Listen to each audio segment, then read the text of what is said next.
Geek Out! Hey, and welcome to another Geek Out commentary. I'm Sam. I'm Chris. I'm Jake. I'm Josh. So Sam, I can hear the excitement in your voice already. Yeah, and the erection in my eyes. But the and that's how erect he is. Yeah, I'm so happy I could shit. And the so we're taking a break from doing Star Wars commentaries for and this is where Jake gets really excited. Star Trek I'm commentaries. so happy I could Did I shit. say Star Wars? Yes. I can Star hear Trek, the erection in your Yeah, voice too. I'm so happy I could shit. Yeah. So yeah, the because it's me and Jake's birthday, and we always like to do some of our favorite movies every year. We had fine selections from Josh and Chris earlier this year, and now here it is. Here's my selection. It's my favorite John Landis film, possibly my favorite movie musical, which is saying something because the Beatles put out like 3. This is The Blues Brothers. One of the finest films ever fucking made. Just a joy to watch. It's Dan Aykroyd and John Belushi at their peak. It's the best. It's the best. The music's great. The comedy. It's a funny fucking movie. It's probably the first R-rated movie I ever saw because I don't think my parents knew it was an R-rated movie. Because there's the only thing that propels it to that, because everything else was like, as long as you didn't say fuck, you would get a PG rating basically, or didn't have any sex or hardcore violence. Obviously, they say fuck in the movie. That's what gets them the R rating. But yeah, this is probably the first R-rated movie I ever saw. It's awesome. I even have the sequel. I won't be subjecting you guys to the sequel until maybe next year. Round out the series. Yeah, we're going to watch it 12 times. I'm crying. Those are real tears. Well, no, it's funny because the movie I'm going to pick is the first R-rated movie I ever saw. Oh, okay. Yeah. So, I mean, do you guys have any memories of Blues Brothers? I know I've seen it, but I don't remember much from it. I don't really. I mean, I know everyone knows some of the iconic moments from this. I remember knowing that there's a character named Jake in it, and I immediately latched onto that. I knew John Belushi more from Animal House when I was a kid, and Dan Aykroyd more from Ghostbusters. But of course, it's a Landis film. I like John Landis, and I like funny musical things. Yeah, I think it's what he does in between Animal House and An American Werewolf in London. Oh man, that's a fucking, which is my favorite. That's a back-to-back-to-back John Landis movie. Yeah. I too have seen bits and pieces of it. I know some of the memorable moments and lines from it. The first time I ever actually saw this was Christmas 2 years ago. Oh. Well, this is still relatively fresh. Well, yeah, considering we're watching the extended version. That's a good point, Josh. For all you listeners at home, we are watching the extended version, not the theatrical version, so it's going to be run a little bit longer. You'll know if there's a sequence at the beginning where you see 2 prison guards wake up Jake Blues. If you don't see that, and if you just see them escorting him through the prison, you're watching the theatrical version. But extended edition's readily available. You can rent or buy it on all the major streaming services. You can, if you have the Blu-ray, it comes with both. Just be sure to navigate the awkward. Oh my god! It took us a good 5 minutes just to get the menu the first time. That was weird. That's never happened to me. Which Universal. Ladies, some of us believe is actually part of the extended version. Yeah, that's the 15 extra minutes. Yeah. So, yeah, without much further ado, Chris, start us off. Yep, so we are all queued up with the movie ready to go. The counter's set to all zeros, and we'll be starting it soon. I hate it when this does that. Is Universal the fucking worst? They really with are. Their DVDs and Blu-rays? Should I just leave this in, or should I Yes. edit this out? No, I'm let's going to leave it in. Let's have fun. Yeah, right? This is the Blues Brothers, The damn entire it. time of me trying to... Oh, my God. So Universal, I had the thing on pause, queued up and ready to go, and then as soon as I grabbed the remote, it went to the Universal screensaver, Yep. which is the worst thing in the world, because now it's not even... Oh, okay, now we have to God. go through the whole You know menu what? again. Speaking, I love Vudu. We all love Vudu. Sam, does this ever happen to you where if you put it on Vudu on your computer for like a while, like just a couple minutes, it'll restart the movie? No. Oh, No. okay, Fuck. good. the Sure menu to go to popped back extended? up. Yeah, extended version. I'm glad that everyone... Yes, I do want to do the extended version. I'm glad that This will help everyone anyone who gets doesn't know how to fucking navigate now this thing. play the extended version. This is the most clicks I've ever had to go When through. it says, when you hit play extended version, and it says, do you want to play extended version? You hit yes, and then it takes you back to the thing to hit play extended version. Yeah. What the fuck? But it's in a different order. Now, extended version's on top, theatrical version's on bottom. It's parental controls for your decision. So now we're going through all the rigmarole about like, hey, everything in the commentary is their views, not the Universal Studios views. It's been modified from the original version to include additional material. And then I don't care about reading all of this. Some of this additional material is from sources not originally of the film, Oh, so so it some might of be the different color quality. saturation Like will look Donner off. cut. Yeah, Yeah. pretty much. But this is better than Donner Cut. Oh yeah. Now, Sam, this is a film based upon characters from the Saturday Night Live skits. That's right. They didn't quite know what they were going to do. Originally, for the first Blues Brothers skit, it's Dan Aykroyd's dressed up as fucking Dan Aykroyd, or Elwood, but John Belushi's dressed up as like a giant bee because they performed the song "I'm a King Bee." The B skit. And did you know the first Blues Brothers album, "Briefcase Full of Blues," went platinum? Not even the soundtrack to this film. Yeah. Briefcase Full of This is Okay, iTunes. so now we're back. Okay, we're back. Movies queued up. We're ready to go. Counters at all zeros. Don't worry about that little pop-up. That's just a Blu-ray thing that gives me the option to make bookmarks, but I've never done. Has anyone ever done that? Made their own bookmarks on a Blu-ray? No, but I mean, we're like at a fifth of a second? It's at the beginning. Don't worry. Okay. I'm sure 5 frames isn't going to fuck somebody up if it's not actually at Also, nobody's all listening zeros. anymore. Right? They've all turned it off already. Anyway, so make sure your shit's at all zeros on the counter. Hit pause. If you really want to, wait 5 frames because apparently I'm not at all zeros according to Josh. I'll That's give not you me a saying countdown and tell you to hit play in 5, 4, 3, 2, 1, play. Yeah, man, Blues Brothers, so fucking good. Yeah. I don't know what it is about this movie that I like. I mean, again, it's just funny. The music's on point, and yeah, Paul Schaefer, interestingly enough, was the original keyboardist for the Blues Brothers, but because of scheduling, couldn't be in the film. So also they got Ray Charles. This is also apparently like Landis had cocaine in the budget because to handle all the night shoots, and just because basically everybody at the time, including both of the Blues Brothers and Carrie Fisher, all did copious amounts of cocaine. That's how they stayed so thin. Yeah, but especially John Belushi, who wasn't thin, but I mean, like Dan Aykroyd tells a story of John Belushi inviting himself into some random person's house, like out in the suburbs where they were filming. And he had to track him down and find him. Find him asleep on the couch. My dad and his buddies lived by Animal House, and the day John Belushi died, my dad walked outside and his buddy had his head on the horn of the car and it was going, and he had a thing of alcohol in his hand. He said, "What the hell's the matter?" He's like, "But he's gone.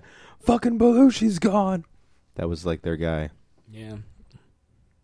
Wasn't what's his name? Venkman originally supposed to be Belushi? Yeah. Yes, but to world. honor him for not being able to be in the film, they created Slimer in his image. Right. The spirit of John Belushi. Yep. But yes, that role was originally going to go to Belushi.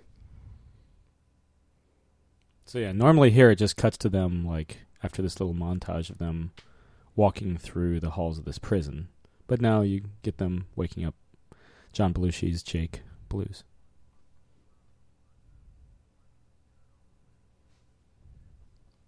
To kind of they try. Jesus. That's what it's like trying to get me Those out of sound bed. effects. That's where it would have started.